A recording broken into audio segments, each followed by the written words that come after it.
Այսօր մենք խոսելու ենք կլինիկական հոգեբանությունից եւ հոգեթերապիայից եւ իմ հյուրն է հոգեբան Դավիթ Գևորգյանը։ Կլինիկական հոգեբանությունը եւ հոգեբուժությունը դժվար են իրենց տարանջատվում, քանի որ կարծես երկուսն էլ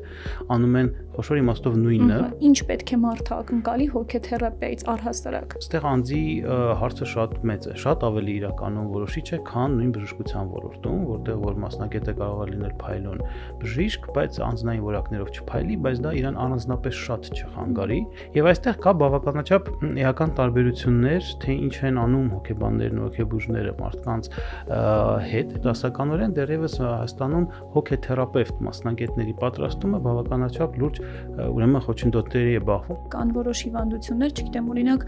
սուր ինֆարկտից հետո մարդու մոտ առաջացած տագնապները, մահվան կամ այլ վախերի շուրջ։ Կա տարածված միֆ, որ եթե դու ընդունում ես հոգեմետ որոշակի տեղ, ապա ամբողջ կյանքդ ընդունելու ես, կախվածություն կունենաս եւ այլն, որը միֆ է։ Որը հիմնականում միֆ է, անհնար է զբաղվել այս ոլորտով եւ մնալ 10 տարի առաջվա գիտելիքով կամ 5 տարի առաջվա հմտությամբ, դա չի աշխատում պարզապես։ Բարև ձեզ։ Բուն TV-ի եթերում առողջ ոդքասթն է մարդու հոգեկան, ֆիզիկական եւ մտավոր առողջության մասին։ Այսօր մենք խոսելու ենք կլինիկական հոգեբանությունից եւ հոգեթերապիայից եւ իմ հյուրն է հոգեբան Դավիթ Գևորգյանը։ Դավիթ, շնորհակալ եմ հրավերն ընդունելու համար։ Ես եմ շնորհակալ հրավերելու համար։ Թերևս սա ամենալայն հետաքրքիր թեմաներից է, որը մի փոքր կարիք ունի ավելի դրոհելու, մարդկանց ավելի հասանելի լեզվով բացատրելու եւ ներկայացնելու համար։ Երևի սկսենք պարզ հասկացություններից, մարդկանց համար գուցե մի քիչ ավելի մատչելի, ինչ է ընդհանրապես կլինիկական հոգեբանություն կոչվածը։ Կլինիկական հոգեբանությունը ինքը, ինչպես պարզ արդեն իսկ անվանումից, վերաբերում է հոգեբանության որոշակի մասնաճյուղի, որը որ նպատակ ունի հետազոտելու, ինչպես նաև օգնելու տարատեսակ հոգեկան, հոգեբանական խնդիրների էությունը հետազոտելու եւ օգնելու մարդկանց դրանք հաղթահարել։ Իրականում այստեղ բարդությունը կազմում է այն, որ հաճախ կլինիկական հոգեբանությունը եւ հոգեբուժությունը դժվար են իրենց տարանջատվում, քանի որ կարծես երկուսն էլ անում են խոշոր իմաստով նույնը, փորձում են հետազոտել հոգեկան խանգարումները կամ հոգեբանական խնդիրները, այդ տարանջատումը երևի կտանք այսօր, եւ օգնել մարդկանց, սակայն կարևոր տարբերակումը այս բանին, որ կուզեմ անել, դա այն է, որ կլինիկական հոգեբանությունը դա հոգեբանական դիսցիպլին է, հոգեբանական մասնաճյուղ է, հետեւաբար ինքը որպես այդպեսին ելնում է հոգեբանական հասկացություններից, իր հիմնական նպատակն է ճանաչել ու հասկանալ հիվանդության, խանգարման կամ հոգեբանական խնդրի նախադրյալները, ներքին մեխանիզմները, դրանց մարդու անձնական կյանքում ներկայացվածության աստիճանը, իր սուբյեկտիվ վերաբերմունքը դրանց, իր ներքին ռեսուրսները դրանք հաղթահարելու համար։ Այսինքն ոչ այնքան զուտ կլինիկական բժշկական մոտեցում է դրսևորում, ախտանիշներ, համախտանիշներ, հիվանդություն, բուժում, ինչը որ հոգեբուժությանն է, այլ առավելապես որոշակի ֆենոմենոլոգիական, թույլ տամ այդ բառն օգտագործել, այսինքն երևութաբանական մոտեցում է ցուցաբերում խանգարումներին, հիվանդություններին եւ խնդիրներին եւ փորձում է դրանք մեկնաբանել եւ բացատրել որոշակի հոգեբանական տեսությունների ներքո։ Իսկ գործնականում, եթե հենց ավելի շատ իրականացման տեսանկյունից նայենք, ինչ գործիքակազմով է ընդհանրապես իրականացում, եւ երևի արդեն նաեւ անդրադառնանք մասնագետի իմաստով, որովհետեւ այս կլինիկական բառը շատերի մոտ մի փոքր, ինչպես դուք էլ նշեցիք, առաջացնում է ավելի շատ հոգեբուժի եւ ավելի շատ բժշկական բնույթի ծառայության տեսակի եւ մոտեցումների մասին։ Մի քիչ փորձենք բացել ինչպես է նաեւ իրականացվում այն։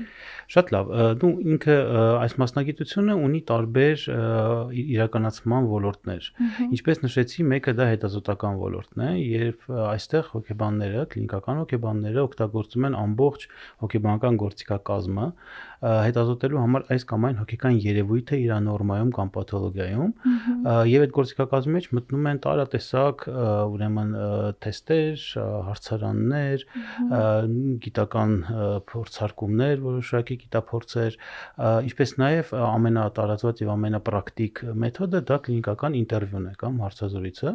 որը որ բավականաչափ հստակ կառուցված ուրեմն համակարգ է մարդու հետ հարց ու պատասխանի, որի միջոցով որ դուրս են բերվում առաջին հերթին կամ հոգեախտորոշվում են առաջին հերթին նրա հոգեբանական խնդիրները, հուզական, վարքային, մտածական եւ այլն։ Այսինքն այստեղ մի ամբողջ ուրեմն գործիքակազմ կա, որը որ սերվում է ոչ այնքան հենց կլինիկական հոգեբանությունից, որքան որ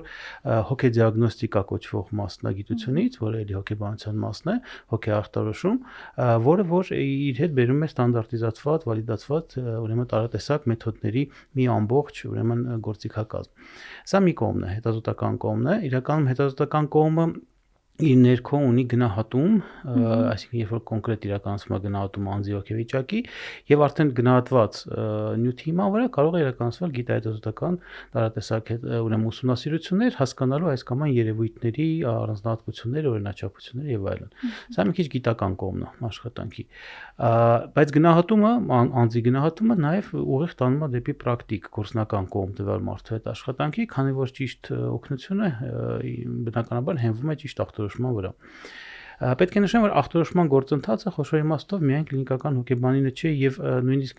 մեր իրականության մեջ քիչ մասով է կլինիկական հոգեբանինը, եթե խոսքը գնում է հոգեկան առողջության ոլորտի որևէ խանգարում ախտորոշելու տեսանկյունից։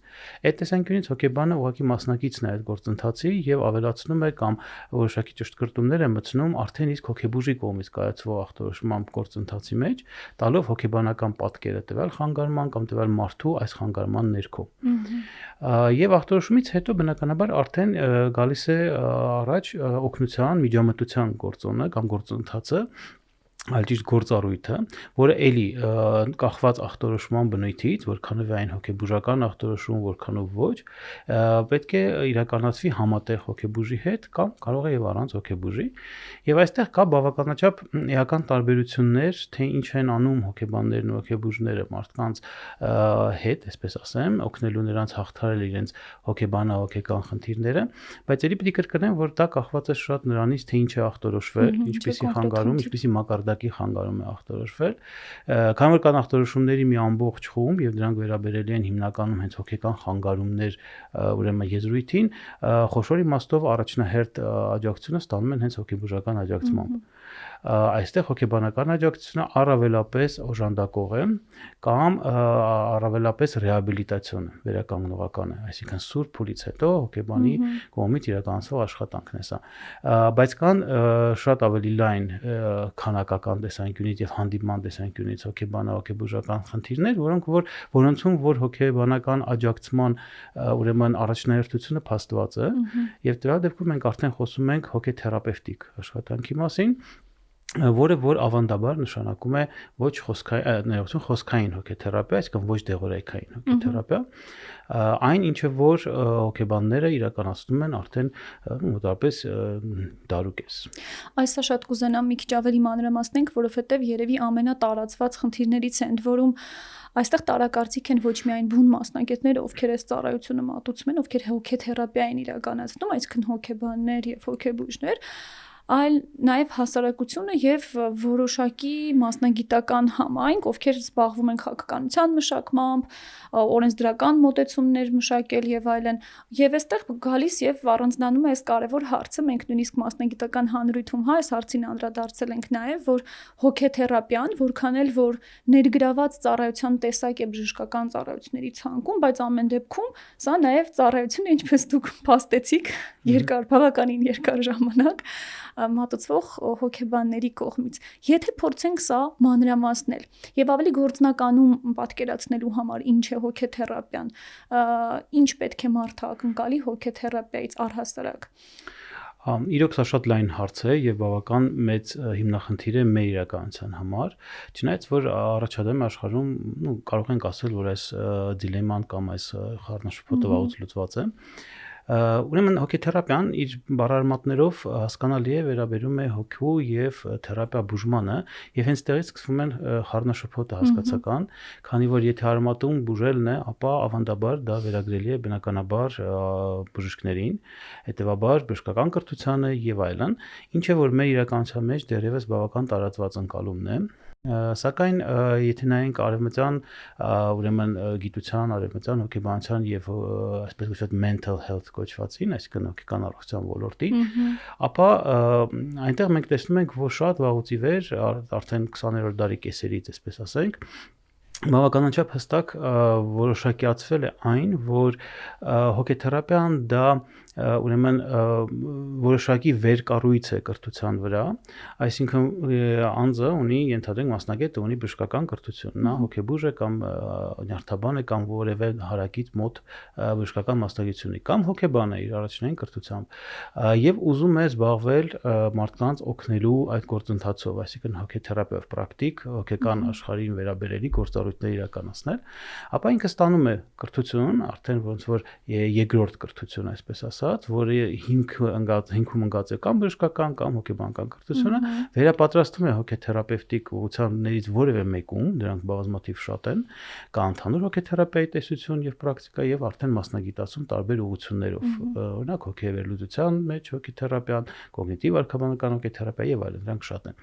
Եվ արդեն կարող է իրականացնել ստանալով այդ դիպլոմա, սերտիֆիկացիա, լիցենզավորումը կախված է երկրից եւ նրանից դրական դաշտից, կարող է արդեն իրականացնել իր հոգեթերապևտիկ պրակտիկ աշխատանքը անկախ նրանից, թե իր առաջնային կրթությունը հոգեբանական է, բժշկական է, թե ինչպիսինն է։ Հարցը նրանում է, որ եթե այդպես չի արվում, եթե մենք ինչպես Հայաստանում է ապրիորի վերագրում ենք հոգեթերապիան բժշկական կրթությանը, ապա ստացվում է, որ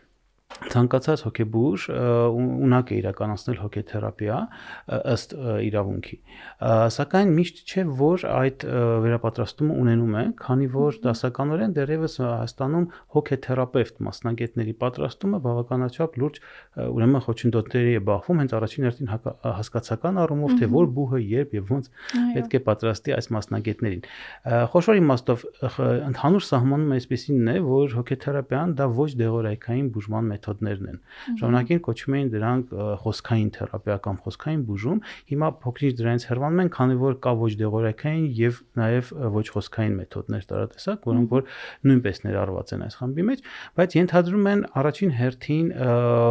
այն, որ մասնագետը այցելուի կամ ուրեմն պացիենտի հետ տարբեր ձևով են կոչում, աշխատում է իր հոգեբանական կամ հոգեբուժական խնդիրների ներքո արկա հուզական, մտածական, վարքային տարատեսակ խնդիրների հետ,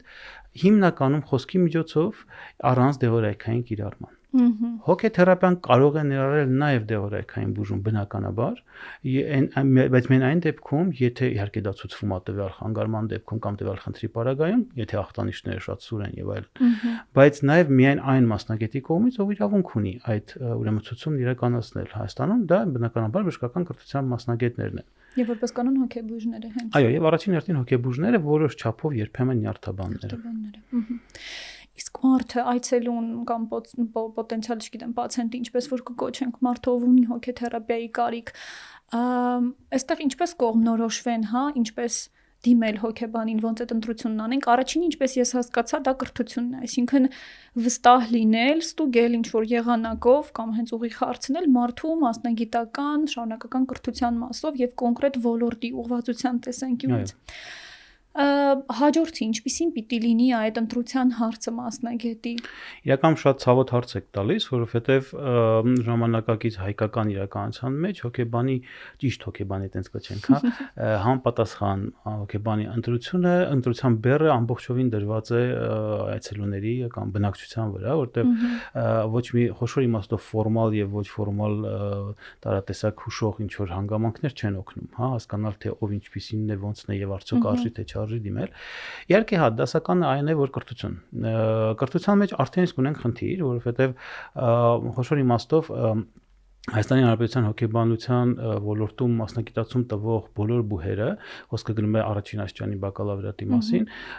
տալիս են դիպլոմ ընդհանուր հոգեբանության մասին, այսինքն ընդհանուր հոգեբան մասնագետ, բայց մյուս կողմից, քանի որ դեռևս մենք չունենք հոգեթերապիայի հետ կապված որևէ օրենսդրություն, այսինքն սահմանող իր կարիքները, պահանջները եւ չափանիշները, այս մարդիկ փաստորեն կարող են աշխատել արդեն որպես հոգեբան, որտեղ չկա ոչ մի արգելող իրենց օրենք կամ օրենսդրական որևէ հաստատող։ Հետևաբար ստացվում է, որ շատ հեշտ է շփոթվել եւ սխալվել։ Առաջին հերթին իհարկե պետք է նայել մագիստրատուրայի, այսինքն երկրորդ աստիճանի կրթական մակարդակում, արդյոք անձը վերապատրաստված է հոգեթերապևտիկ որևէ ծրագրով։ Դրանք շատ չեն Հայաստանում եւ նույն Երևան պետական համալսարանը, որտեղ ես եմ դասավանդում, ունի մեկ մասնագիտացում այս ոլորտի, կոչվում է կլինիկական հոգեբանություն եւ հոգեթերապիա։ Բայց դա բավարար չէ, դա հեչ բավարար չէ իրականում, քանի որ ու դա միայն հայաստանյան խնդիր չէ, քանի որ ակադեմիական իրական կրթական համակարգը տալիս է ընդհանուր հասկացություն ինչ է անում հոգեթերապիան, գուցե որոշակի փոքրիկ պրակտիկ ինչ որ մասնաբաժիններով, որը որ հաստատ բավարար չի, որպեսզի ընտրությունը ճիշտ կատարվի։ Սա ոնց որ անհրաժեշտ, բայց ոչ բավարար պայմանն է։ Այնուհետև, ինչպես նշեցիք, իհարկե դա շարունակական կրթության մասն է, որը որ էլի Հայաստանում չի իրականացվում որոշակի ուրեմն շրջանակներով մտածված եւ որոշված կամ պարտադրված մասնագետներին, քանի որ մենք չունենք այդ արտոնագրման համակարգը եւ հետեւաբար չունենք վերահսկող մարմինը դեռևս, այո։ Բայց իհարկե դա չի խանգարում, որպեսզի մասնագետները, հոգեթերապևտները, հոգեբանները վերապատրաստվեն եւ ասեմ դες բոլոր նրանք, ովքեր որ իրականում աշխատում են ոլորտում եւ դա անում են այնպես ինչպես հարկն է, իրենք ակամայից ունեն մեծ պահանջարկ եւ պահանջ մասնակցելու տարատեսակ վերապատրաստումին թե Հայաստանում, թե Հայաստանից դուրս։ Հենց իրենց համար, քանի որ անհնար է զբաղվել այս ոլորտով եւ մնալ 10 տարի առաջվա գիտելիքով կամ 5 տարի առաջվա հմտությամբ, դա չի աշխատում պարզապես։ Եվ իհարկե այո, պետք է հետեւել, տեսնել իրենց CV կլինի կամ ինքնակենսագրական կամ հիմա տարբեր տեսակ սոցիալական կայքերում, LinkedIn եւ այլն, նշված ինչպիսի վերապատրաստումներ անցել, երբ է վերջի անգամ անցել, ինչքանով հետեւողական անցնում ինչ որ ոլորտի վերապատրաստում, բայց սա մի մեծ հետազոտություն է դառնում ցավոք սրտի, որը որ ամեն մեկը չէ, որ կանի կամ պետք է որ անի, եւ ավելի արագ եւ ավելի ոնց որ էֆեկտիվ գործում է, այսպես ասած, մարդուց մարդ փոխանցվող ինֆորմացիան, ինչպես շատ բաներ մեր երկրում, նույն բժիշկների հետ կապված է, երբ ինչ որ մեկը ուղղակի խորհուրդ է տալիս մեկ ուրիշ մասնագետին, միշտ չի որ դա աշխատող է, բայց երևի այսօր ամենաարդյունավետ ձևն է ընտրել հոգեբանը։ Բայց այ հենց դրանից բխող մի կարևոր հարց եմ ուզում քննարկենք։ Հաճախ այդ երբ որ ինչ որ մեկ ունենում է լավ փորձառություն եւ խորհուրդ է տալիս այդ մասնագետին կամ իր շատ մտերիմն է ունենում լավ փորձառություն, խորհուրդ է տալիս այդ մասնագետին, ստացվում է այնպես, որ այդ խորհուրդ տված լավ մասնագետի մոտ 1-2 այցելություն արած մարդը գալիս ասում է, ես շատ դժգոհ եմ, չգիտեմ, ռետրավմատիզացվել եմ, շատ դժգոհ եմ, չգիտեմ, ինչ որ բավականին բացասական պատասխան ենք ստանում։ Կխնդրեմ այս մասով մի քիչ մանրամասնենք, որքանով է անհատական այդ ընտրությունը եւ ի վերջո որքան է լավ մասնագետ եւ լավ հոգեբան լինի։ Մարդը ի վերջո չպետք է արդյոք ինքն իրեն այդ հարցը տա, որքանով է ինքը լավ զգում տվյալ մասնագետի հետ իր խնդրի մասով անդրադառնալու թերապիան անցնելու կտրվածքով։ Ձեր հարցում պատասխանն էլ կա արդեն։ Իրականում փորձեմ մի քիչ մանրամասնել։ Նախ ստեղ կա բավականաչափ պարզ մի իրականություն, դա այն է, որ հոգեբանի աշխատանքի հիմնական գործիքը դա իր անձն է, ինչքան էլ տարօրինակա դա հնչում, հասկանալի է, որ սա պայմանականորեն պետք է հասկանալ, դա չի նշանակում, որ գիտելիքները եւ հմտությունները կարեւոր չեն, բայց գիտելիքներն ու հմտությունները միշտ կարեւոր են, բայց անպայման որոշակի անձնային տարածության մեջ եւ այս տեսանկյունից անձի որոշակի ձևով, այդ գիտելիքները կիրառելը որոշիչ դեր է խաղում։ Հետևաբար ստեղ անձի հարցը շատ մեծ է, շատ ավելի իրականում որոշիչ է, քան նույն բժշկության ոլորտում, որտեղ որ մասնագետը կարող է լինել փայլուն բժիշկ, բայց անձնային որակներով չփայլի, բայց դա իրան առանձնապես շատ չխանգարի։ Հատկապես ջուր ինվազիվ հարցերում։ Այո։ Հետևաբար ստեղ մենք շատ ավելի նուրբ նյութի հետ գործ ունենք, եւ սա էլ մյուս կողմն է, որ հերիք չի որ հոգեբանի հիմնական գործիքը իր անձն է, նաեւ այն թե ինքը ինչ է իրականացնում կամ ալ ճիշտ թիրախ է, այսպես ասած, իր գործունեության դիմացինի անձն է, մի բան, որը որ երբևիցե չի ենթարկում ուղիղ դիտման եւ մոնիտորինգի, այսպես ասած, եւ ստացվում է, որ ինչ որ իմաստով այս կոմունիկացիան, այս բարդ համադրումը երկու անձերի ինչ որ մասնագիտական հարցի շուրջ, մեկի համար եւ անձնական հարցի շուրջ մյուսի համար, բավականաչափ վտանգներ եւ ռիսկեր պարունակող է այն տեսանկյունից, որ ինչքանով այս երկուսը իրար կհամապատասխանեն, ինչքան էլ որ մասնագիտական որակները կարող են լինել փայլուն։ Եվ այդ առումով իհարկե բավական հաճախ կարող է լինել այդպես, որ լավագույն կոչենք այդպես, մի քիչ իդեալիստական ձևով կոչենք, լավագույն մասնագետը կունենա այն մարդկանց իր պրակտիկայում, ովքեր որ դժգոհ կլինեն, ովքեր որ կհամարեն, որ նա չկարողացավ իրենց օգնել, նույնիսկ վնասեց։ Իհարկե վնասման պահը պետք է ավելի լավ հասկանանք, որովհետև չօգնել մարդուն իր խնդրի մեջ եւ վնասել սրանք տարբեր են, ուրեմն իրողություններ են եւ կարծում եմ ցանկացած քիչ շատից պատրաստված պրոֆեսիոնալ մասնագետ առնվազն առնվազն պետք է գոնե ձգտի նրան, որ չվնասի եւ դա պետք է իր մոտ հաջողի, հա, խոշոր իմաստով, բայց դե իրավիճակները տարբեր են լինում եւ ընկալումներն են տարբեր լինում։ Հետեւաբար այո, ես սովորաբար երբ որ ինձ հարցնում են իսկ ինչպես իմանանք, այս իմ հոգեբանն է թե չէ, իմ սրտի հոգեբանն է թե չէ, ես պատասխանում եմ, որ օքեյ, ճշտել եք ինչ որ մարդկանցից, նայել եք իրան ինչ որ ոդկասթներում կամ ինչ որ միտեղ, հետևել եք, ինչ որ բան հասկացել եք, զգացել եք, որ հնարավոր է ինքն է։ Կամ այնտեղ շատ կարևոր ձեզ համար արժանահավատ աղբյուր, հանձինս ձեր հարևանի ասելա, որ գնա իր մոտ ինքը իմ աղջկան 2 օրում օգնեց, ենթադրենք։ Հա, բավական է հետազոտել, պետք է վեր կենալ գնալ եւ վերցնել 1 կոնսուլտացիա, 1 նախնական կոնսուլտացիա, որը որ ոչինչի չի պարտավորեցնում երբևիցե, բայց տալիս ավելի լավ հնարավորություն հասկանալու այս մարդը որքանով է իմ ներքին լարերի հետ համահունչ։ Միշտ չի, որ մենք կարող ենք այդպես լինել բոլորի հետ, բնականաբար, եւ նաեւ մեթոդի հարց կա այստեղ, որ մեթոդով այս մարդը աշխատում։ Իհարկե, ոչ շատ բնականաբար այս հարցերում հմտացած այցելուն կամ անձը դժվար կարողանա նախապես բոլոր մեթոդների մասին պատկերացում կազմի, չէ՞, երբեմն լինում են այդպես այցելուներ, ովքեր կարդում են, հիմա ChatGPT-ի հետ են խոսում եւ այլն, բայց այնուամենայնիվ նա պարտավոր չէ դա անել եւ պարտավոր չէ այդ նյուանսները հասկանալ, բայց զգալ թե ինչ անում է մարդը, այսինքն ինչպես է իր հետ շփվում, ոնց է կառուցում կոմունիկացիա, ինչքանով է ստեղծում ապահով միջավայր իր համար, ինչքանով է տալիս հնարավորություն նրան դրսևորել իր ամենամութ կողմերը, որոնք ինքը նույնիսկ ինքն իր հետ է դժվար կարողանում դրսևորել, հնարավոր է դա բարձել միայն անմիջական կոմունիկացիայում։ Հետևաբար ոնց որ ասում են փորձը փորձանք չէ, հա, մեկ անգամ կարելի է վերցնել կոնսուլտացիա, կարելի է մի քանի հոգու հետ վերցնել կոնսուլտացիա, վերջում ընտրել այն մեկին, ով որ կլինի առավել համապատասխան։ Կարևորը լինել ակտիվ այս հարցում։ Իսկ վերադառնալով այդ 2 օր գնացի արտահայտությանը, որ շատ տարածված է։ Արդյոք սպասել, որ հոգեթերապիան ինչ որ բան կփոխի 2 օր։ Շատ լավ հարց է սա իրականում եւ սրան պատասխանելու համար մի քիչ պետք է հասկանանք, թե ոնց է աշխատում մեր հոգեկանը եւ մանավանդ ոնց է աշխատում հոգեկանի պրոբլեմատիկ կոմպոնենտները ոնց են աշխատում։ Շատ եթե կարճ ասեմ, ապա տեսեք, խոշոր իմաստով հոգեկան աշխարհը բավականաչափ տարբերվում է մարմնական աշխարհից նրանով, որ շատ ավելի իներտ է իր արձագանքներում եւ շատ ավելի կայուն է իր ուրեմն մեխանիզմներում արդեն կայացած։ Հետևաբար եթե ենթադրենք մարդը ձևավորել է որոշակի հոգեբանական խնդիր, կոչենք դա, ենթադրենք սոցիալական տագնապ, ասենք, թե հա վախենում է բաց տարածությունից, վախենում է մարդկանց մեջ լինելուց, վախենում է ելույթ ունենալուց եւ այլն, եւ դա հաստատ 1 օրում չի նա ձևավորել, դա որոշակի ճանապարհ է անցել այդ խնդրի ձևավորումը իր ներսում, իսկ նույնիսկ այն դեպքում, երբ որ թվում է թե 1 օրում է հասել դրան, այն մի օր արթնացավ ու զգաց, որ տագնապում է այսօրվա ենթադրենք դասախոսության գնալուց,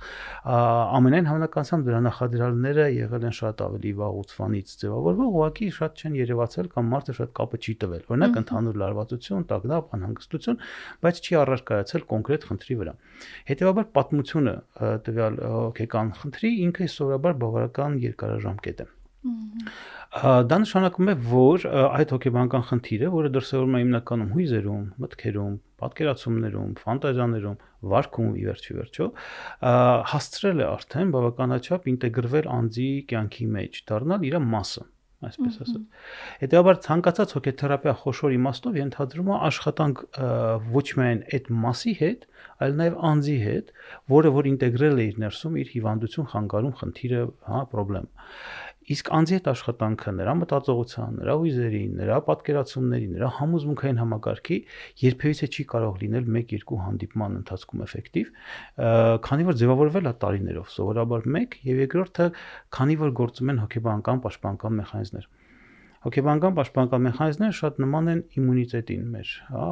օրգանիզմի, այսինքն դրանք այն ներքին հոգեկան մեխանիզմներն են, որոնք որ փորձում են քչացնել լարվածությունն ու տագնապը մարդու, վնասազերծելով որոշակի նեգատիվ մտքեր, հույզեր, ապրումներ, հիշողություններ, թույլ չտալով որ դրան գիտակցվեն ու մարդը իրանց կա կոմֆորտ։ Ու անում են դա այնքան, ինչքան հնարավոր է դեռանել։ Հետո մի օր արդեն հնարավոր չի, սիմպտոմը հայտ է գալիս, մարդը իրան վատազգում, գնում է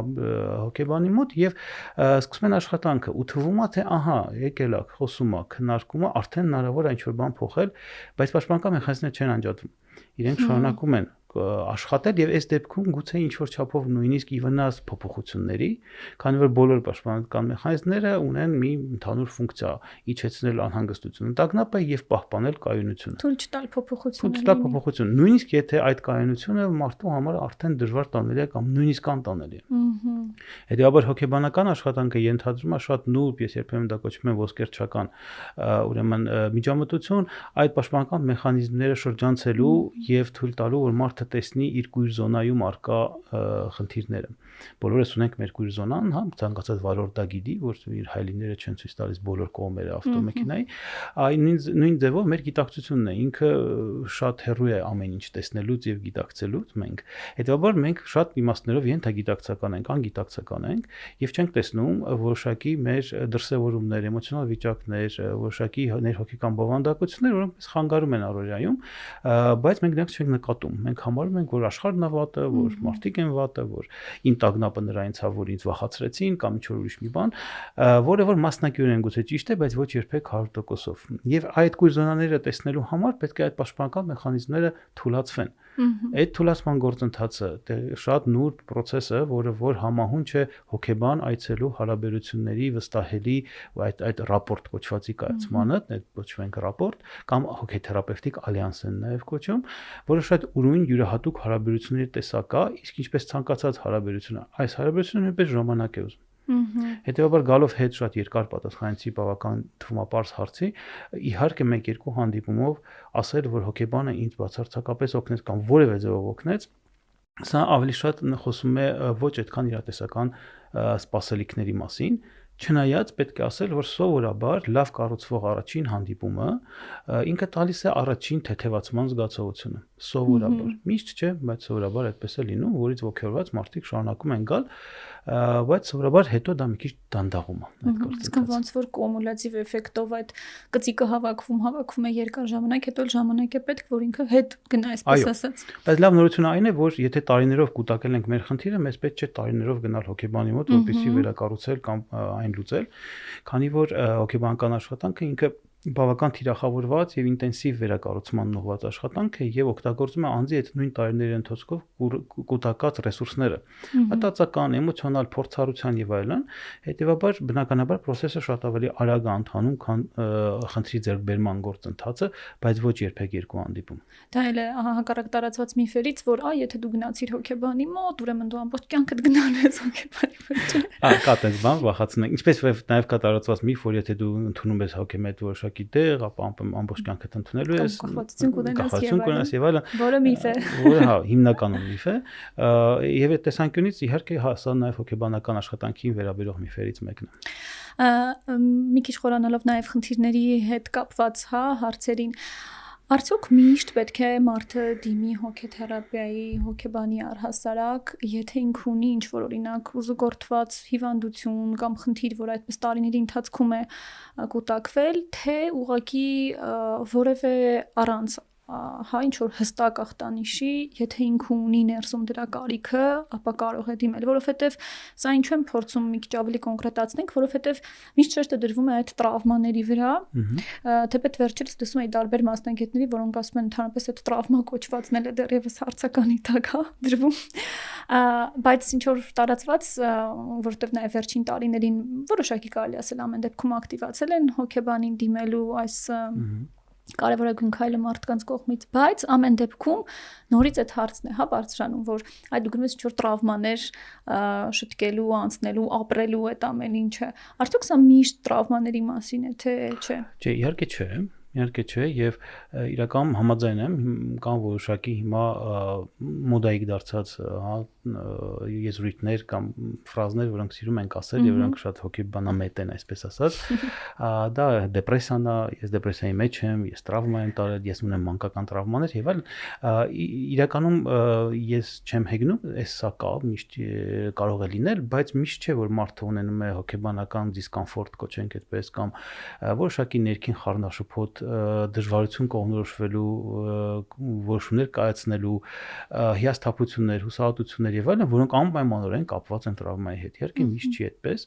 եւ մանավանդ որ ինչպես դուք նշեցիք, խոշոր իմաստով տրավմայի սահմանումը պետք է լավ հասկանալ, ինքը բավական հստակ սահմանվում է կլինիկական հոգեբանության մեջ եւ վերաբերելի է կյանքի սպառնացող կամ էականորեն կյանքը փոխող իրավիճակներին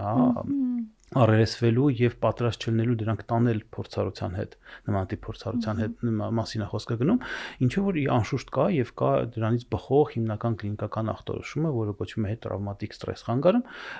որը ախտորոշվում է բուժում է հատուկ ձևերով եւ այլն։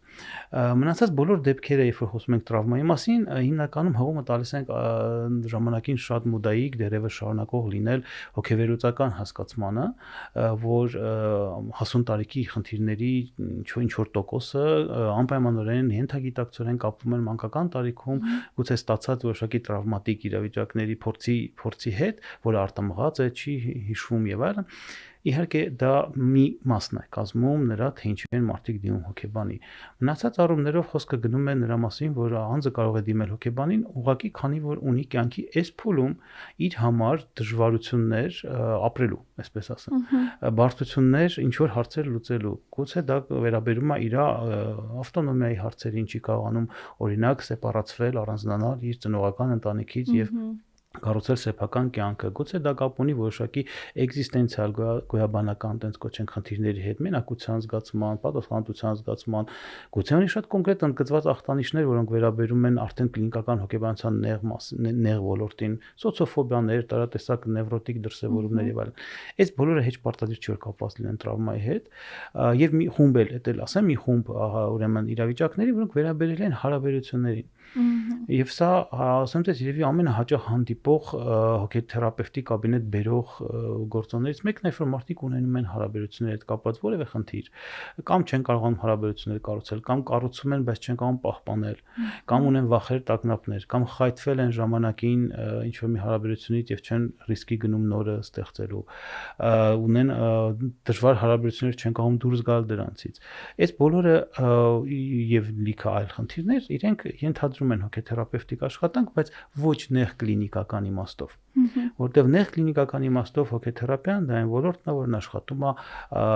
կլինիկորեն ընդգծված ախտորոշման համար համապատասխան ախտանիշների կամ խանգարումների հետ։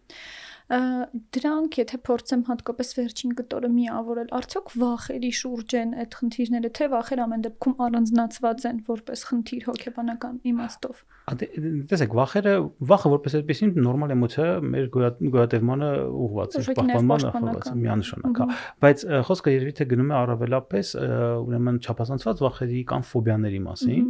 կպչուն վախերի մասին, կամ ընդհանուր տագնապային խանգարման մասին, երբ որ մարդը ամեն ինչից կարծես վախվորած է եւ միշտ իր հայացքը ուղղված է դեպի ռիսկային ինչ-որ իրավիճակներ, մտածում է, որ ամեն ինչ վտանգավոր է, կերպաշտպանվում է եւ այլն։ Սրանք տարբեր ուրեմն ոլորտի վախերի հետ կապվող ոնց որ ասում եք, կամ տագնապային խանգարումներ են, տարբեր տեսակի։ Ըստ այդմ էլ տարբեր է իրենց նկատմամբ վերաբերմունքն ու բուժումը, այսպես ասած, բայց հաճախ հանդիպող է։ Եթե մարդը, որը իսկապես կարիք ունի հոգեթերապիայի, բայց անձամբ չի գնում դրան, չգիտեմ, կողքից կամ գուցե հոգեբուժն է խորհուրդ տալիս ուղղորդում, կամ գուցե մեկ այլ մասնագետ, իհարկե շատ հրաշալի է լինում, եթե օրինակ մեկ այլ մասնագետ խորհուրդ է տալիս տեսնելով խնդիրը կամ պոտենցիալ խնդիրը, ինչ անել այս պարագայում։ Ինչ անել ում տեսանկյունից, մտերիմի։ Երևի մտերիմի ավելի շատ, որովհետև կողքից աջակցող, երբեմն իհարկե դիտարկում եմ, որ կարող են լինել նաև հատկապես մեզ շատ բնորոշ տենց առավել քան, հա, այդ խնամք դրսևորել, որը մի քիչ չափը գուցե կարող է անցնել կամ հոգատարության մի քիչ ավելի տենց բարձր ինչ որ մոտեցումներ, բայց ամեն դեպքում ինչով աջակցել այդ դեպքում։ Սա բարդ հարց է իրոք, բայց կարևոր հարց է, հաճախ են ասում, հա, տեսնում եմ կարիքը ունի այս մարդը աջակցության, բայց ինքը կարծես չի թույլ տալիս դա, չի տեսնում դա, ունի իր դիրքորոշումները եւ այլն։ Եվ մեր իրականության մեջ սա հաճախ հանդիպում, որովհետեւ հոգեթերապիայի գնալու, հոգեբանի մոտ գնալու այդ մշակույթը շատ թարմ է, վերջի երևի 20 տարվա պատմություն ունի, ընդ որում վերջի երևի 10 տարին է, որ ամենաակտիվն է, եւ այդ իմաստով իհարկե կան դիրքորոշումներ եւ ստերեոտիպեր։ Ինչն է դժվարեցնում առաջին հերթին այն, որ հոգեթերապևտիկ վերակառուցումները կամ աճը, մարդու հոգեթերապիայի մեջ իր խնդրի հաղթահարումը երբևիցե չի կարող իրականացվել, այսպես ասած, զորով։ Այսինքն զորով բերել մարդուն հոգեթերապիա դա նախ բռնության տեսակ է ըստիս, երկրորդը անէֆեկտիվ է բացարձակապես, որովհետև մեր հոգեթերապևտներից, հոգեբաններից հիմնական գործընկերը դա մեր այցելուի կամ պացիենտի մոտիվացիան է։ Եթե իր մոտիվացիան պակաս է կամ չկա, կամ նույնիսկ հակամոտիվացիա է, դիմադրությամբ է գալիս, ապա մենք անելիք առանձնապես չունենք, որտեղ պատվիրատուն ինքն է։ Ոչ թե բարեկամը, ոչ թե հարազատը, ոչ մեկ այլ։ Հետևաբար սա իրոք բարդ խնդիր է եւ sense դեպքերում շատ քիչ անելիք կա, անկեղծ ասած, բացի լուսավորչական աշխատանքից, որը կարող են անել մտերիմները, կարող են հուշել, կարող են սեփական փորձով կիսել, եթե գնացել են հոգեբանի, որտեղ հաճախ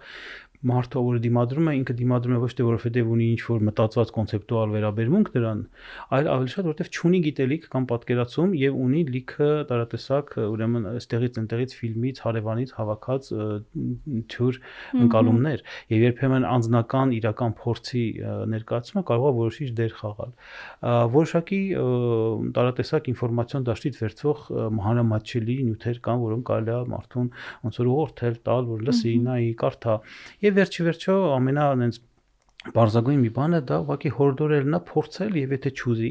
չի գնա, ոչ մեկ իրեն չի կարող պարտադրել երբևիցե մնալ այդ աթոռին նստած, բասկաթոռին նստած, բայց ոչ մի կախարդանք ստեղ չկա եւ չի կարող էլ լինել, սա բավականաչափ ոնց որ գիտակցման վրա հիմնվող խնդիր է եւ նպաստել գիտակցմանը, սա է ճանապարհը։ Սա ինչ եմ հատկապես նշում, որտեվ օրինակ տեսնելով նաև առողջապահության ոլորտում հենց բժշկական կոնտեքստում էս խնդիրը կան որոշ հիվանդություններ, չգիտեմ, օրինակ սուր ինֆարկտից հետո մարդու մոտ առաջացած տագնապները, մահվան կամ այլ վախերի շուրջ, քաղցկեղ ունեցող մարդկանց պարագայում, քրոնիկ լուրջ հիվանդություն ունեցող մարդկանց դեպքում կարծես այստեղ առավել քան անհրաժեշտ է աշխատանքը հոգեթերապիա ունենալը, որովհետև ակնհայտ տեսանելի է լինում մարդիկ, ովքեր նաև անցնում են դրա միջով, որքան է փոխվում, այդ թվում նաև մոտեցումը սեփական հիվանդության վերաբերյալ եւ մարդիկ, ովքեր ուղղակի կլինիկական հարցով են միայն զբաղվում եւ ավելի շատ կենտրոնանում են լոկ այդ ֆիզիոլոգիական մակարդակում իրենց խնդիրներին։ Իրականում միջազգային փորձը ցույց է տալիս, որ նմանատիպ բարդ առողջական վիճակների հետ կապված քրոնիկ հիվանդություններին, կյանքին սպառնացող հիվանդությունների դեպքում հոգեբանական աջակցման կոմպոնենտը քիչ գուցե կոռեկտ չասեմ, բայց իրավահավասար մասն է աշխատանքի։ Այսինքն այն մասն է, որ պրոտոկոլային կերպով, ցուցված է։ Եվ այդ տեսանկյունից մենք ոչինչով չենք տարբերվում, արևմուտքից այդ կարիքի տեսանկյունից, բայց իրացման տեսանկյունից, իրականացման տեսանկյունից իրակի խնդիրները բավական շատ կան, բայց լավ նորություն էլ կա, դա այն է, որ գնալով շատ ավելի շատ են բժիշկները, ովքեր ուղղորդում են դեպի հոգեբանը, ովքեր որ չեն վախենում այդ ուրեմն ռեկոմենդացիան անել, եւ ոչ միայն հոգեբուժները, ասեմ ձեզ, ընդհանուր սոմատիկա բժիշկները, թերապևտները եւ այլն բավական հաճախ են դա սկսել անել, բայց դա դեռ չի շանգում, որ մարդիկ գնում են կամ վստահում են։ Եվ այստեղ իհարկե երկու կոմպոնենտ կա՝ ներքին վախերն ու դիրքորոշումները եւ իհարկե հոգեթերապևտիկ, հոգեբանական դաշտի անկառավարելիության եւ ինչ-որտեղ անվստահելիության գործոնը, այս երկուսը դեռ խաղում են։ Բայց այո, ես համաձայն եմ, որ վաղուց ապացուցված մի բան է, որ նմանատիպ խնդիրների պարագայում կյանքի որակի բարձրացմանը եւ նույնիսկ հիվանդության հետ յոլա գնալու, տենց ասենք, կամ նույնիսկ հաղթահարելու process-ին կարևոր մասնաբաժին է կազմում նաեւ հոգեբանական էմոցիոնալ աջակցման մեխանիզմները։ Ու երևի զուր չեն դարձել հարբժշկական ծառայությունների մեջ նաև հոգեբանական ծառայությունները, այդ թվում է, որ ընտրական մակարդակով թեև դեռ էստեղ ենք կանգնել, հուսամ մի քիչ առաջ եւս կգնանք։ Շատ կուզենամ նաև անդրադառնանք, թեև սա լիովին գուցե առանձին թեմա է, բայց քանի որ խոսեցինք այս հոգեբուժ, հոգեբան եւ հոգեբանների նաև մեկը մյուսի խորհրդով կամ չգիտեմ, այդ ընդհանուր աշխատանքի կազմակերպման կոնցեպտի մասին նաև որտեղ է էթիկական հարցերը այս բոլոր հարաբերություններում, ինչու եմ սա կարևորում, որովհետև չեն բացառվում նաև իրավիճակներ, երբ կառաջանան խնդիր, այդ թվում նաև այցելու հոգեբան հարաբերություններում։ Մենք ունենք այստեղ ինչ-որ լուծման տարբերակներ կամ որտեղ դիմելու հարցի պատասխան։ Ցավոք չունենք եւ սա լուրջ մյուս թեմաներից մեկն է լուրջ խնդիրների մեր իրականության մեջ հոգեկան առողջության դաշտում սկզբից պատասխանում են հարցին թե ինչի վրա ենք հենվում կամ ինչն է որ այստեղ կարող է աշխատել կամ չաշխատել գոյություն ունի բնականաբար էթիկական նորմեր, նորմատիվներ, կոդեքսներ միջազգային պրակտիկայում, որոնք վերաբերելի են բժիշկներին, բժշկի ոնց որ էթիկան է եւ նաեւ հոգեբան, հոգեթերապևտներին եւ դրանք ոնց որ այն կարելի չի կարելիներն են, որոնք որ բնականաբար այս մասնագիտության մեջ շփազանց զգայուն ձևով առկա են։ Մեր իրականության մեջ մենք չունենք այդ մշակված հոգեթերապևտիկ աշխատանքի էթիկական կոդեքսը։ Ես գուցե կսխալվեմ, բայց կարծում եմ ընդհանուր առմամբ մենք ունենք բավականաչափ թերհավատություն եւ ոչ այնքան լուրջ վերաբերմունք ընդհանրապես էթիկական թեմաներին եւ սկզբունքներին, նաեւ այլ ոլորտներում խոշոր իմաստով, բայց իհարկե քանի որ ես արդեն նշեցի, որ սա շատ նուրբ աշխատանք է, այստեղ վնասնել հասցնելն էլ շատ նուրբ է եւ երբեմն իրոք շատ դժվար է տարանջատել օգուտ տալը վնասելուց, դա լինում է երբեմն բարդ խնդիրների դեպքում, բայց նորմատիվներ չունենք։ Մնում են մասնագետի էթիկական գիտակցության վրա հույսը առաջին հերթին սա է, այդ պատճառով էլի գալիս ենք նույն կետին, որ կարևոր է ընտրել ճիշտ, այսպես ասած, մասնագետին, ով որ ոչ միայն լավ գիտելիքներ ունի, այլ նաև էթիկորեն ունի սահմաններ պահելու եւ դրանց ուրեմն լոյալ լինելու ներքին մոում ու դրան նույնպես պիտի օգնի առաջի հանդիպումը, ոչ թե գեղեցիկ նկարը Facebook-ում կամ ինչ որ միտեղ, այլ ուրեմն հանդիպումը եւ քննարկումը։ Իհարկե լինում են խախտումներ։ Իհարկե իրանք շատ են լինում ցավոք սրտի, բայց պետք է ասեմ, որ նույնիսկ բավականաչափ մեծ փորձություն ունեցող, հա, նույն ամերիկյան համակարգում հոգեթերապևտիկ աշխատանքի որոշակի ժամանակամեկ հրատարակվում են ամերիկյան հոգեբանների ասոցիացիայի կողմից արված հետազոտություններով իրենց էթիկական ուրեմն հանձնաժողովի տվյալները, այսպես ասած, թե ինչպիսի խախտումներ են լինում ինչ հաջողականությամբ, բավականաչափ շատ են լինում նույնիսկ այնտեղ եւ բավականաչափ ուրեմն տարատեսակ։ Ես կարծում եմ տեսական ու տեսանկյունից մենք շատ չենք տարբերվի խախտումների, հիմնականում դա կոնֆիդենցիալության խախտումներն են, այսինքն ինֆորմացիայի, այո, տարածումը կարող է լինել երկակի հարաբերությունների խնդիր, այսինքն մեկից ավել դերում հանդես գալը հոգեբանի հետ, որը որ էլի փոքր հասարակությունների համար շատ մեծ խոչընդոտ կամ ռիսկ է պարունակում եւ երբեմն իրոք շատ անհասկանալի է մարդկանց համար ինչի չի կարելի աշխատել ծանոթի ընկերոջ, ընկերուհու, հա, քրոջ եւ այլնի հետ, չէ որ տենց ավելի լավ ես դու իրան ճանաչում, ու սա առանձին թեմա է քննարկելու, ինչի սա ուղղակի չի ստացվի, ել չասեմ որ կվնասի։ Եվ նմանատիպ այլ խնդիրներ, կոմպետենտության խնդիրները, որ ոչ այն կոմպետենցիան ունեցող մարդը զբաղվում է այս խնդրով, նույնիսկ Միացյալ Նահանգներում կարող է այդպես լինել։ Հետևաբար մենք հեռու չենք կամ հեռու ենք վատ իմաստով էս տեսանկյունից, բայց մյուս կողմից նաև պետք է ասեմ, որ այն կրթությունը, որը որ ստանում են հոգեթերապևտները Հայաստանում, ի նկատի ունեմ լրացուցիչ կրթությունը, այսինքն վերապատրաստումները, տարատեսակ տրեյնինգները դրսից եկած մասնագետների դեպի դուրս արդեն սկսել են գնալ վերապատրաստելու, դրսի այս կամ այն հոգեթերապևտիկ դպրոցի ներքո ստանալ լիցենզավորում եւ աշխատել այդ ոլորտում, սրանք որոշակի իմաստով փոխում են իրավիճակը եւ մասնագետները դարձել են շատ ավելի զգայուն էթիկական նորմերի նկատմամբ, ինչը որ շատ լավ տենդենց է։ Սա ավելի շատ այցելու հոգեբան կոնտեքստում, իսկ ինչ ունենք հոգեբանների հետ հարաբերությունների տեսանկյունից եւ արդյոք կա այդ, չգիտեմ, թեկուզ եթե ինչ-որ խնդրահարույց իրավիճակ է խորհրդի կարգով կամ, չգիտեմ, դիմելու միանշանակ ու էլի դա պահանջներից մեկն է դրսում, արևմուտքում նույն լիցենզավորման համար կամ դրա երկարացման համար, որպեսզի հոգեբանը, պրակտիկ հոգեբանը այդ ժամանակահատվածի համար անցնի այսքան ժամանակ, այսքան անգամ կամ այսքան ժամ սուպերվիզիա ենք կոչում մենք դա, այսինքն աշխատանք ավելի հմուտ, ավելի ոլորտում ուրեմն փորձառու մասնագետի մոտ, ում հետ նա կիսում է այս կամ այն դեպքի բարդությունները եւ միասին քննարկում են այն, թե ոնց կարող են այդտեղից դուրս գալ այդ իրավիճակից, դա կարող է անհատական ֆորմատով, կարող է խմբային սուպերվիզիաների ֆորմատով, դա կա։ Իսկ սա կոնկրետ ինչ-որ դեպքի հետ կապված է, թե ընդհանուր։ Մեծ համասամբ կոնկրետ դեպքի հետ է կապվում, այսինքն ոնց որ դեպքի քննարկում է լինում, հա, կամ դեպքի վերլուծություն, բնականաբար պահպանելով բոլոր կոնֆիդենցիալության։ Սա երևի թե ֆիքսենք, որ մեզ դիտողները բոլոր կոնֆիդենցիալության կանոնները, այսինքն բացատրեմ ինչ աստիճանի է դա պահպանվում եւ մեզանում էլ այդպես արվում, որ այն ինֆորմացիան, որը ունի որոշակի նույնիսկ թեթև ռիսկ անձը բացահայտելու կամ չի ներկայացվում կամ խեղաթյուրվում է։ Միջև անգամ այդպիսի հանդիպումներին, եթե հարկ համարի հոգեթերապևտը կարող է նույնիսկ սեռը այլ ասել իր այցելուի, չնայած դա կարծես այդքան, հա, կազդի գուցե, հա, ինչ որ իմաստով կազդի ինչ որտեղ կքչացնի էֆեկտիվությունը, բայց մենք գնում ենք այդ ճանապարհով մինիմալ վնասի ճանապարհով, որպեսզի հնարավորինս քիչ լինի հավանականությունը անձի բացահայտման։ Այնպես որ սա շատ խստորեն պահպանվող մի բան է, եւ դրան գումարած սուպերվայզերն ինքը գտնվում է կոնֆիդենցիալության սկզբունքի ներքո, անկախ նրանից, հա, իր թերապևտը ով եկել է իր մոտ, ինչքանով է պահում այդ սկզբունքը, սուպերվայզերն իրավունք չունի տարածելու այդ ինֆորմացիան, այսինքն այստեղ երկու ոնց որ պատնեշ կա, միջև դուրս կգա մասնագիտական դաշտից ինչ որ ինֆորմացիա, դե պատահական բաներ էլ միշտ լինում են կամ ինչ որ ձևով կարելի է կռահել, ընդհանրենք ինչի մասին է խոսքը գնում, բայց սա միշտ ամենտեղ հնարավոր է անել, դրանք մինիմալ դեպքեր են։ Եվ այդ սուպերվիզիաները իրենք ոնց որ նենց կայուն պրոցեսներ են, որոնք որ էլի ցավոք մեր կրթական եւ մասնագիտական դաշտում դեռևս շատ ստրուկտուրավորված եւ որպես պահանջ ներկայացված չեն, բայց էլի կասեմ այն ինչ որ սկզբում ասեցի այսօրվա մեր զրույցի, որ աշխատող մասնակետի համար սա օդ ու ջրի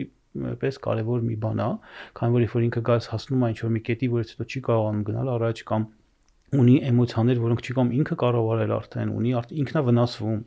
այդ հարաբերությունում չէ որ հոգեբանն էլ կարող է վնասվել այդ process-ի ընթացքում։ Եվ օգնող մասնագետների մեծ մասը ունեն այդ, հա, այդ հուզական այրման եւ վնասման, հա, խնդիրը, ապա ինքը ուզի պետքա դիմի ինչ որ մեկին։ Եվ դրա համար ստեղծված է երկու ինստիտուտ, մի ինստիտուտը սուպերվիզորների ինստիտուտն է, այսինքն ավելի անաչառ, ավելի ոնց որ գիտակից այս պարագայում եւ փորձառու մասնագետ օգնում է մյուսին հաղթարել բարդությունը։ Եվ երկրորդ ինստիտուտը դա անձնական թերապիայի ինստիտուտն է, որը ցանկացած հոգեբան պետք է անցնի իր կարիերայի սկզբում, պետք է անցնի պարբերաբար, քանի որ ինչպես ես արդեն սկզբում նշեցի, մեր գործիքը մեր անձն է։ Իսկ դա նշանակում է, որ եթե մեր գործիքը մենք չենք պահում ճակերտավոր մաքուր կամ ունենք այնտեղ որոշակի բարդություններ, բնականաբար դա ազդելու է process-ի հիգիենայի վրա, հա, եւ այդ տեսանկյունից դա սանիտարական անհրաժեշտություն է, բայց ոչ միայն այցելուի կամ պացիենտի համար, դա նաեւ շատ մեծ դերակատարում ունի հենց հոգեբանի համար, քանի որ մենք վտանգված ենք հոգեկան առողջության տեսանկյունից, ինչքան էլ տարօրինակ չի ինչու։ Դուք եք մարտի վերջո։ Ավելի ճիշտ, ի սկզբանե Համաձայն եմ։ Շնորհակալություն հետաքրքիր զրույցի եւ մանրամասներ ներկայացնելու համար։ Ես մեծ հույս ունեմ, որ թեև ճիշտ է, Հայաստանը շատ փոքր է եւ ես գիտակցում եմ, որ նաեւ սա այս մշակույթը եւ նաեւ մասնագիտական իմաստով զարգացումները դեռևս ինչ որ իմաստով նախնական փուլում են գտնվում նաեւ դրանց կարգավորման տեսանկյունից, բայց մեծ հույս ունեմ, որ գուցե ինչ որ մի օր մենք կտեսնենք այդ մեր պատկերացրած դասական տարբերակը, որտեղ գուցե ամեն կառույց իր տեղում կլինի։ Եվ վերջում մեր ավանդական հարցը որն է հենց ձեր առողջ լինելու բանաձևը։ Առողջ լինելու բանաձևը ես կարծում եմ իմ համար, անձամբ իմ համար դա ինքդ քո հետ անկեղծ լինելն է, ճիշտն ասած, հնարավորինս քիչ ինքդ քեզ ֆռացնելը եւ ըստ այդմ էլ ավելի ուղիղ կոնտակտի մեջ լինելը քո իրականության հետ։ Շատ լավ։ Շնորհակալություն։ Ես եմ շատ շնորհակալ։ Բուն TV եթերում առողջ ոդքասթներ։ Ցտեսություն։